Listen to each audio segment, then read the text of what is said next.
जय तो भारतम बच्चों, मैं डीएन ओबराय आप सबों का पुनः चेतना क्लासेस में स्वागत करता हूँ। प्यारे बच्चों, इससे पहले क्लास में हम लोग जान चुके हैं करवट के दोनों पदों का भावार्थ और कवि परिचय के बारे में।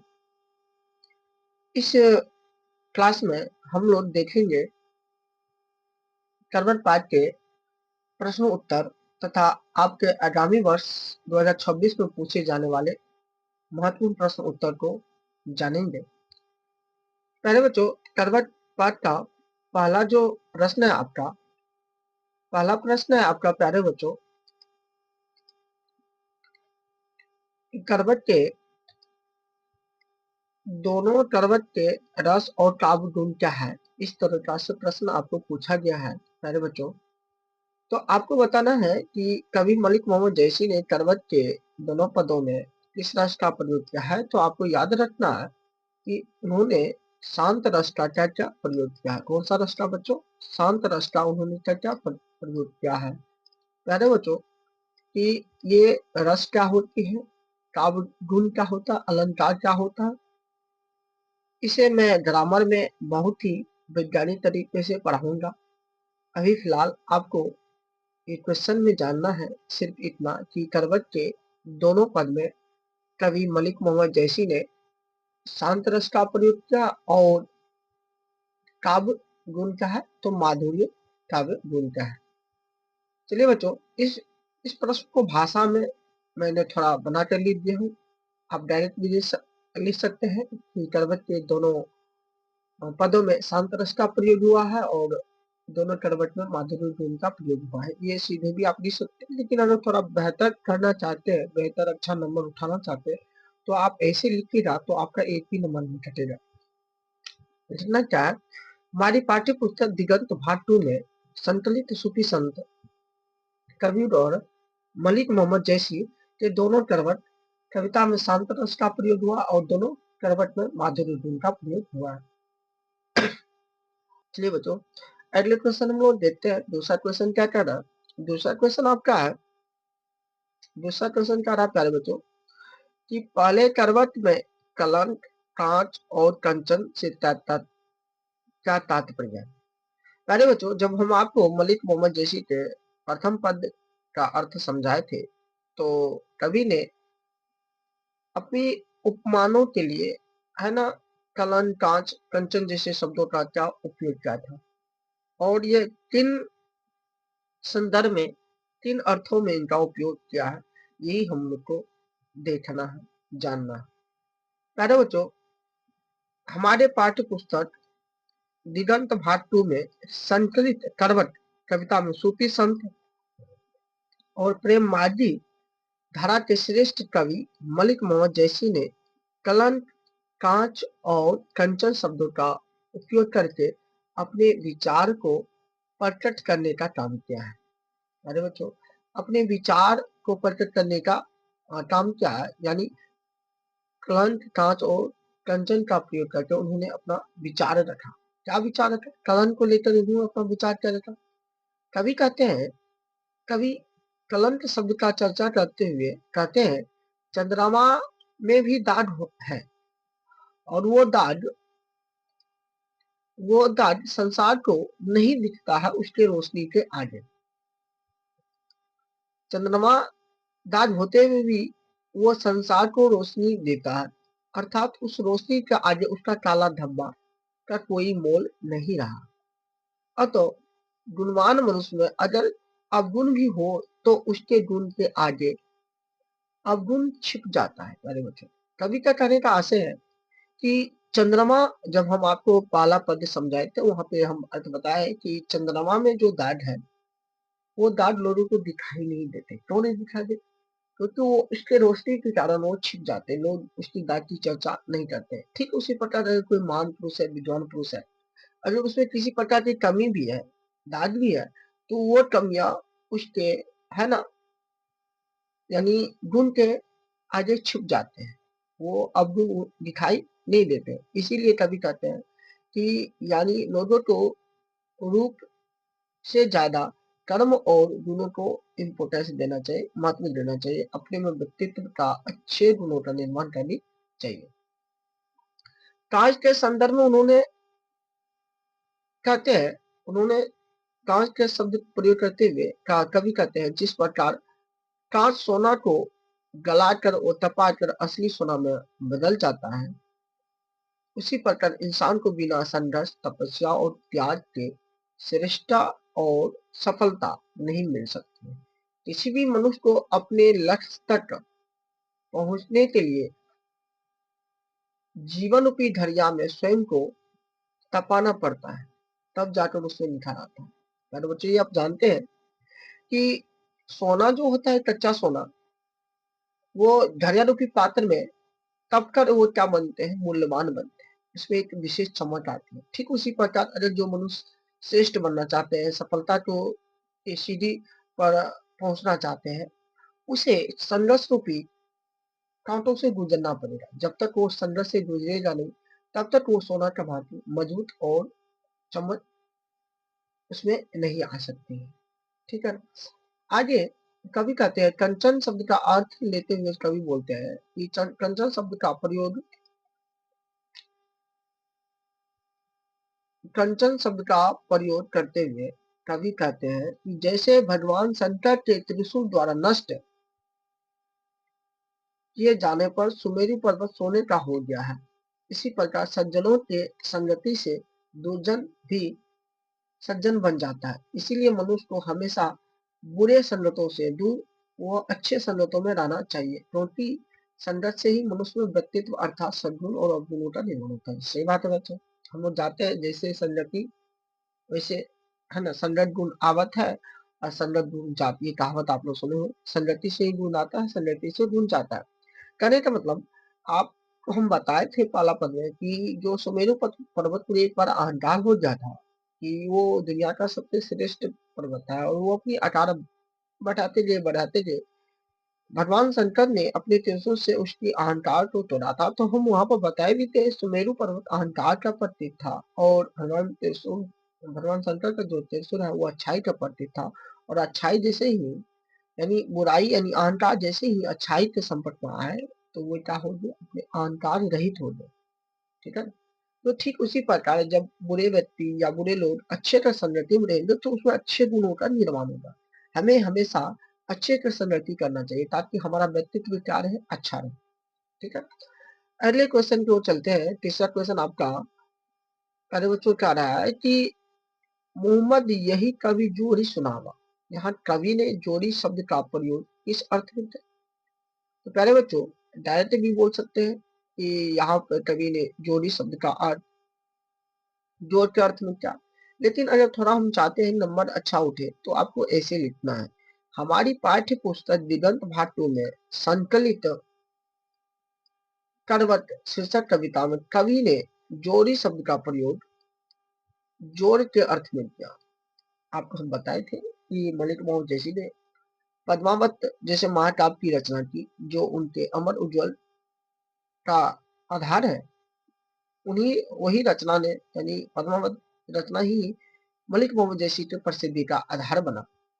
तो मलिक मोहम्मद जैसे अपने द्वितीय पद में हम आपको बताए भी थे कि मलिक मोहम्मद जैसे अपने द्वितीय पद में अपने काव्य रचना पद्मावत के बारे में बताते हैं, और उन्होंने काव्य रचना पद्मावत को कैसी रचना की, कैसे किया, वो सारी चीज आपको हम बताए थे कि मलिक मोहम्मद जैसी कहते हैं कि मैंने पद्मावत जैसी महाकाव्य की रचना को, है ना, रथ की ले लगाकर जोड़ा और गाढ़ी प्रीति के नयन जल में भिगोकर आप लोगों को क्या क्या सुनाया।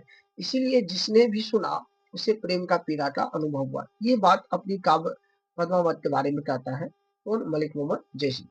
तो मलिक मोहम्मद जैसी ने जोड़ी शब्द जोड़ का अर्थ में क्या, और इस पंक्ति के माध्यम से कभी यह बताना चाहते हैं कि वो इस कथा को यानी पद्मावत जैसे महा जो प्रेम प्रेम कथा काव्य है, उसको रक्त की ले लगाकर, रक्त की लेप लगाकर, गोंद जिसको हम लोग बोलते हैं, ले लगाकर जोड़ा और गाढ़ी प्रीति के नयन जल में भिगोकर, यानी गाढ़ी प्रीति मतलब कि मतलब गहरा प्रेम से, लगाव से, है ना, भिगोकर, यानी आप हम लोगों को उन्होंने सुनाया, और जिसने भी सुना उसे प्रेम की पीड़ा का क्या अनुभव। चौथा क्वेश्चन प्यारे बच्चों आपका कहता है कि पहले का रवत में व्यंजित जैसी के आत्मविश्वास का परिचय दो। हम आपको जब आपको प्यारे बच्चों बताए थे कि मलिक मोहम्मद जैसी ने अपने आत्मविश्वास का परिचय देते हुए हम लोगों के लिए एक प्रेरणा स्रोत होना चाहिए। और हम लोग को मलिक मोहम्मद जैसी से कुछ सीखना चाहिए। जैसे बचपन में वो अनाथ हो गए, साधु और फकीरों के साथ जीवन व्यतीत किया, चेचक के कारण रूपहीनता आ गई, यानी रूप में कमी आ गई, फिर भी अपने आप को इस समाज में, है ना, मतलब अपने आप को समाज में ऐसे बना के रखे कि आज हम मलिक मोहम्मद जैसी के बारे में जानते हैं। वो इस बात से शिकायत नहीं करते हैं कि इस बार ने मुझे बचपन में अनाथ कर दिए, चेचकों के कारण मेरी आपने रूप छीन लिए, मेरा, है ना, बचपन साधु और फकीरों के साथ ही व्यतीत हुआ। ये सारी शिकायत इस बात से नहीं है, बस जो हुआ नियति को उस उन्होंने मान लिया और सिर्फ अपने कर्म पे, अपने गुण पर उन्होंने काम किया। और आज मलिक मोहम्मद जैसी के बारे में हम लोग पढ़ रहे हैं, जान रहे हैं। तो प्यारे बच्चों, मलिक मोहम्मद जैसी की आत्मविश्वास को देखकर भी हमें भी जीवन में कभी मायूस नहीं होनी चाहिए। हमें भी अपनी आत्मविश्वास को हमेशा बरकरार रखना चाहिए मलिक मोहम्मद जैसी जैसा।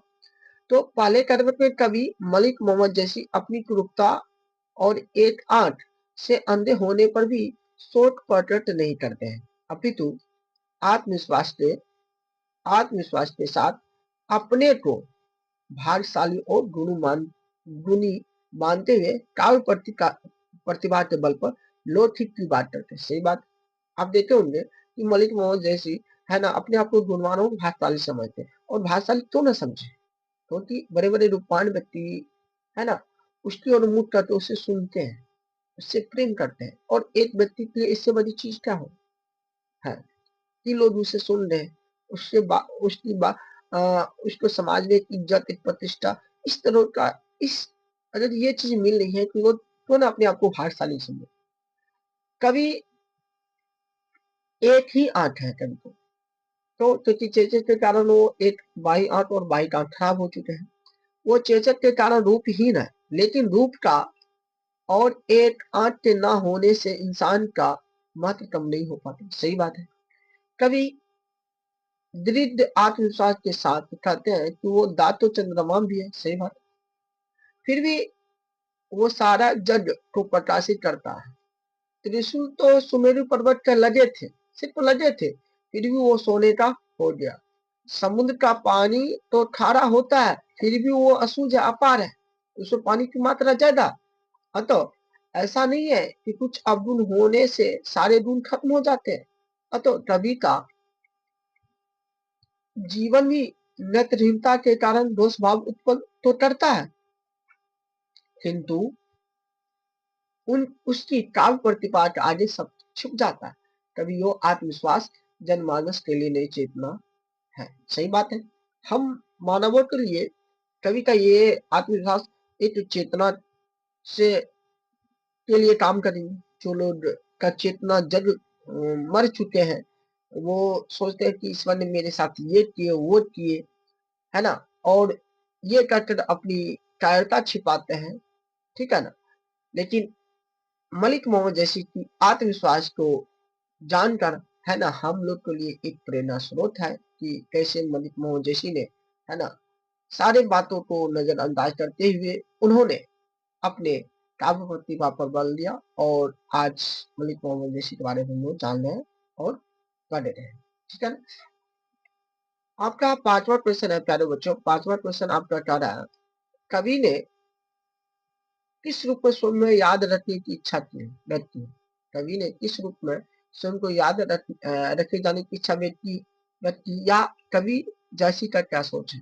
देखिए पहले बच्चों, इसे आपको भावार्थ हम समझाए थे कि कवि, ये जो आपका सोच है, ये कवि करवट के यानी द्वितीय पद का में का ये क्वेश्चन बनाया गया, द्वितीय पद से क्वेश्चन बनाया गया। तो कवि कहते हैं, मतु रहे ना रहे जगत माचिना, मैं रहूं ना रहूं संसार मुझे जाने पहचाने। तो कवि को इस बात का इल्म है, इस बात का ज्ञान है कि संसार में हर व्यक्ति, लाखों करोड़ों लोग जन्म लेते हैं, मरते हैं, लेकिन सभी को याद नहीं रखा जाता। ठीक है। लेकिन कुछ व्यक्ति ऐसे भी हैं जो चले गए लेकिन आज भी वो इस संसार में जीवित हैं, वो लोग जाने जाते हैं, तो उन्होंने समाज को कुछ दिया, समाज के लिए कुछ किया, ठीक है? तो ऐसे व्यक्ति को समाज याद रखेंगे। तो सभी कवि सोचते हैं कि मैं भी एक दिन तो चला जाऊँगा, लेकिन लोग मुझे याद करें, मुझे मेरे बारे में जाने, मेरे बारे में पढ़े। तो उन्होंने क्या की, इस सोच के उद्देश्य से उन्होंने पद्मावत जैसे महाकाव्य की रचना कर दी, ठीक है? कवि कहते हैं कि यह जगत तो नश्वर है, केवल कृतियाँ ही अमर रह जाती। कृतियाँ का मतलब हुआ कि रचनाएँ के साथ-साथ व्यक्तियों का कर्म। कृतियाँ का अर्थ प्यारे बच्चों ऐसे रचनाएँ होती है, ठीक है? लेकिन कृतियाँ का मतलब क्या? यहाँ पर हुआ व्यक्ति का कर्म। कुछ व्यक्ति अपने कर्म के माध्यम से जाने जाते हैं, तो कर्म अलग-अलग होते हैं। जैसे कोई व्यक्ति रचनाओं के माध्यम से जाने जाते हैं, कोई व्यक्ति अपनी भक्ति के माध्यम से जाने जाते हैं, कोई व्यक्ति देशभक्ति के लिए जाने जाते हैं, अलग-अलग कामों के माध्यम से जाने जाते हैं। और यहाँ पर मलिक मोहम्मद जैसे अपनी पद्मावत जैसे महाकाव्य की रचना के लिए जाने जाते हैं, जो उसकी उज्ज्वल अमर कृति का आधार बना। कवि कहते हैं, "यो जग तो नश्वर है, केवल कृतियाँ ही अमर रह जाती है। जिस प्रकार फूल अपने नश्वर शरीर को त्याग कर देता है, किंतु उसकी सुगंध धरती पर व्याप्त रहती है।" मतलब उसकी फूल के मर जाने पर, फूल के नष्ट हो जाने पर, है ना? उसकी सुगंध नष्ट नहीं होता है, ठीक है? ठीक उसी प्रकार महान व्यक्ति भी इस धराधाम पर जन्म लेकर अपनी कृति से ही अपना पहचान यहाँ छोड़ जाता है। अतः अतः कभी भी अपनी कृति से ही अपने को याद रखने की इच्छा व्यक्त की है। ठीक है प्यारे बच्चों? अगले क्वेश्चन की ओर हम लोग चलते हैं। आपका 7वां क्वेश्चन क्या कह रहा है? 7वां क्वेश्चन प्यारे बच्चों आपका कह रहा है, छठा क्वेश्चन सॉरी बच्चों, छठा क्वेश्चन आपका कह रहा है कि दुर्वे छठा क्वेश्चन आपका कह रहा है कि दूसरे करवट का भाव सौंदर्य स्पष्ट करें। ठीक है? तो इस करवट का यानी पाला करवट में आप लोग जानते हैं कभी अपने मतलब रूप के बारे में बोलते हैं और प्रकृति प्राप्त उसका जो रूप है उस रूप के आगे, है ना, कर्म और गुणों को श्रेष्ठ मानते हैं। दूसरे करवट में आप ये जानते हैं कभी अपने कथा सृष्टि के बारे में बताते हैं। दूसरे करवट में कवि जैसी अपने काव्य और उसकी कथा सृष्टि के बारे में हमें बताते हैं। वे कहते हैं कि उन्होंने इसे रक्त की लेई लगाकर जोड़ा है, जो गाढ़ी प्रीति के नयन जल में भिगोई हुई है। अब ना तो अब ना वो राजा रतन सेन है, ना वो रूपवती पद्मावती ईरानी,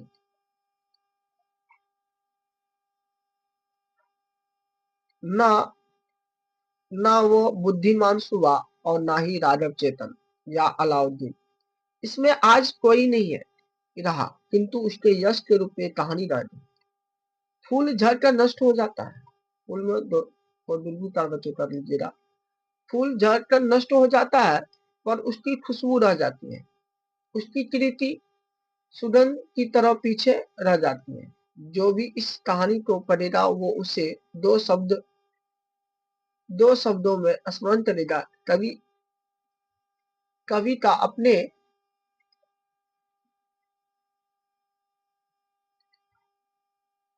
कवि का अपने कलेजे के खून से रचे काव्य के प्रति यह आत्मविश्वास अत्यंत बहुमूल्य है।